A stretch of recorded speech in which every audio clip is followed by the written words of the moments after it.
여호와께서 살아계심과 내 주의 영혼이 살아계심을 두고 맹세하노니 여호와께서 무죄한 피를 흘리지 못하게 하셨나이다. 오늘 이야기는 이 시대 최고의 위기관리 전문가인 한 여성의 지혜가 수많은 생명을 구했던 역사적인 순간을 나누어 봅니다.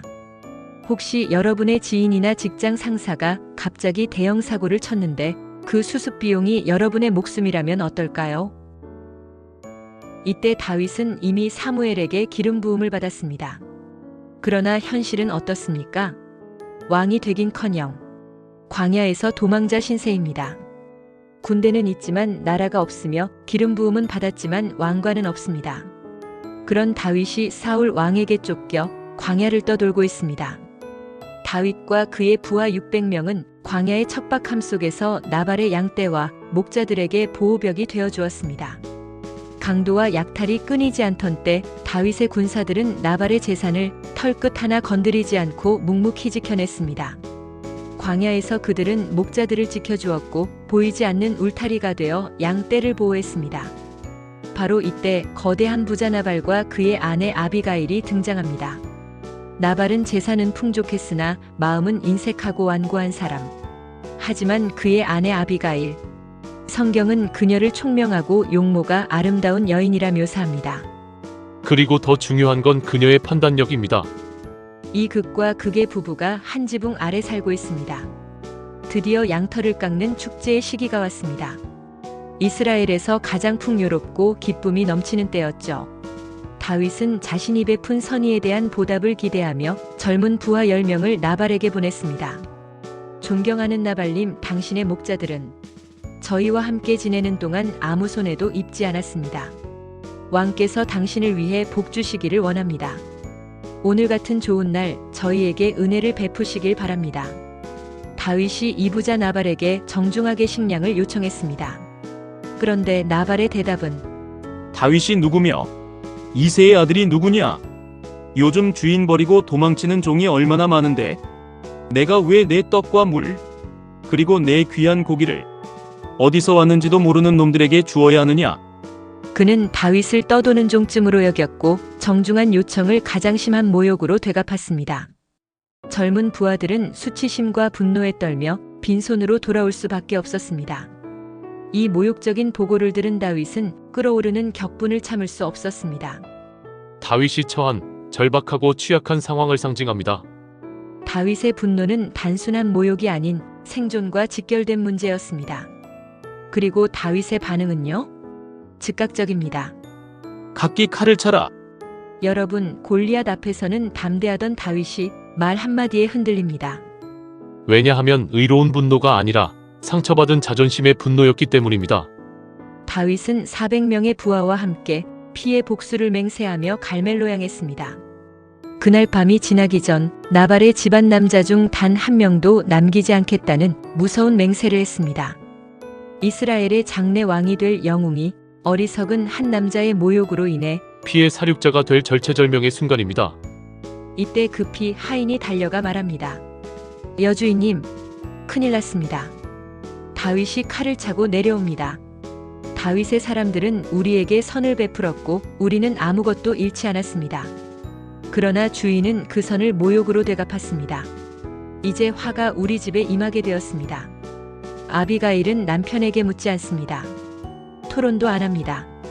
설득도 시도하지 않습니다. 왜일까요? 지금은 논쟁할 시간이 아니라 행동할 시간이라는 걸 알았기 때문입니다. 남편의 목숨과 수많은 사람의 생명이 자신의 결단 하나에 달렸음을 알기에 그녀는 지체 없이 그리고 냉정하게 행동했습니다. 떡 200덩이, 포도주 2가죽 부대, 잘 잡은 양 5마리 등 왕에게 바쳐도 될 만한 엄청난 예물을 급히 준비시켰습니다. 그리고 사건 현장으로 달려갔습니다. 하인들을 앞세워 예물을 보내고 자신은 나귀를 타고 다윗의 분노에 찬 군대를 향해 나아갔습니다. 골짜기를 돌아 다윗을 만났을 때 아비가일은 왕이 될 사람 앞에서 여인이 아니라 중보자로 섰습니다. 그녀는 나귀에 서내려 땅에 엎드렸습니다. 그리고 말했습니다. 내 주여, 이 죄는 나에게로 돌리소서. 자기 남편의 어리석음을 숨기지 않았고 변명하지도 않았습니다. 그녀의 간청은 자신의 지혜뿐 아니라 미래에 대한 확신을 담고 있었습니다. 내 주여, 살아계신 여호와께서 당신을 막아 피 흘리는 죄를 짓지 않게 하셨습니다. 당신은 여호와의 전쟁을 수행하는 분이시며 주님께서 반드시 당신을 이스라엘의 지도자로 세우실 것입니다. 부디 오늘 무고한 피를 흘려 훗날 왕이 되었을 때 후회할 짐을 지지 마십시오. 다윗은 아비가일의 신실한 태도와 명철한 말을 듣고 온몸의 분노가 순식간에 사라지는 것을 느꼈습니다. 아비가일은 다윗에게 심판의 권한은 인간의 손이 아닌 하나님의 주권에 있음을 명확히 했습니다. 다윗이 복수를 포기하고 하나님의 심판을 기다린 것은 그가 왕이 된 후에도 자기의 권한을 넘어 하나님의 영역을 침범하지 않겠다는 언약적 통치자의 자세를 확립하는 중요한 예행 연습이 되었습니다. 그는 그녀의 간청이 곧 하나님의 음성임을 깨달았습니다. 다윗은 칼을 거두며 오늘 너를 보내어 나를 맞이하게 하신 이스라엘의 하나님 여호와를 찬송할지로다. 내 지혜를 칭찬하며 또 내게 복이 있을지로다. 다윗은 인간의 복수심에서 벗어나 하나님의 주권을 선택했습니다. 그는 아비가일의 지혜가 자신의 인간적인 분노와 죄악을 막아주었음을 인정하며 감사했습니다. 여러분, 이 장면이 중요한 이유는 이겁니다. 아비가일은 순간에 다윗을 살렸으며 다윗의 미래를 살렸습니다. 왕은 칼로 증명되지 않습니다. 왕은 절제로 드러납니다. 내가 오늘 나를 막아 피 흘리는 죄를 짓지 않게 하였구나. 아비가일은 다윗이 피를 흘리는 죄를 짓지 않게 함으로써 그가 장차 흠없는 왕으로 세워질 명분을 보존해 주었습니다. 다윗의 왕국은 정의와 공의 위에 세워져야 했고 아비가일은 다윗이 그 기초를 무너뜨리지 않도록 보호하는 하나님의 통로였습니다. 이는 하나님께서 다윗 언약을 주시기 전에 그가 왕으로서 합당한 도덕적 자세를 갖추도록 훈련시키신 섭리를 보여줍니다. 다윗은 아비가일이라는 인간 중재자를 보낸 분이 여호와 하나님이심을 즉시 인정하며 이 모든 사건이 우연이 아니라 하나님께서 이스라엘의 왕이 될 자신을 보호하고 그의 길을 인도하시는 구원 계획의 일부임을 고백합니다. 다윗은 자신이 왕권을 행사하기 전에 먼저 하나님의 주권 아래 복종하는 자임을 증명했습니다. 하나님의 왕국은 인간의 힘이나 복수가 아닌 하나님의 명령과 인도하심을 따르는 순종을 통해 세워진다는 원칙을 확립합니다. 당신의 지혜가 나를 살렸다. 다윗은 아비가일이 가져온 예물을 받고 평안히 돌아가라고 축복했습니다. 아비가일은 아무 말 없이 돌아갔습니다. 집에 돌아오니 나발은 왕처럼 잔치를 벌이며 술에 취해 있었습니다. 그 밤 그녀는 침묵을 선택했습니다. 말보다 때를 아는 지혜였습니다. 다음 날 아침 술이 깬 나발에게 모든 일을 전했고 그 순간 나발의 심장이 마비되어 쓰러졌습니다. 열흘 후에 하나님께서 나발을 치심해 그가 죽으니라. 다윗은 이 소식을 듣고 하나님을 찬송했습니다. 자신의 손이 아니라 하나님의 손이 판단하셨음을 알았기 때문입니다. 그 후 다윗은 사람을 보내 아비가일을 아내로 맞이했습니다. 아비가일은 말합니다. 나는 내 주의 종들의 발 씻길 종일 뿐입니다.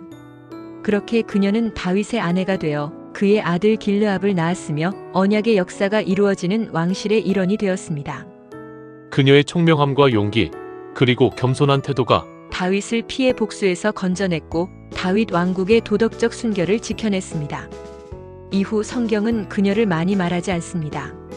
다만 다윗과 함께 있었고 시글락에서 포로가 되었다가 다시 구출되었음을 전할 뿐입니다. 아비가일의 사명은 이미 끝났기 때문입니다. 그녀는 칼을 들지 않고도 전쟁을 멈추게 했고 분노의 밤을 지나 왕의 길을 지켜냈습니다.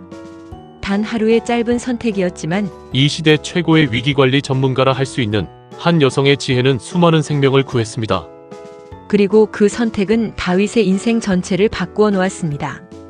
복수의 칼날 대신 평화의 지혜를 선택하여 다윗의 손에 피를 흘리지 않게 한 여인의 위대한 지혜, 그것이 바로 오늘 우리가 아비가일의 이야기를 기억해야 하는 이유입니다. 오직 예수님뿐입니다. 감사합니다. 구독과 좋아요 부탁합니다. 여기는 소소한 지혜 상점입니다. 다음 시간에 뵐게요.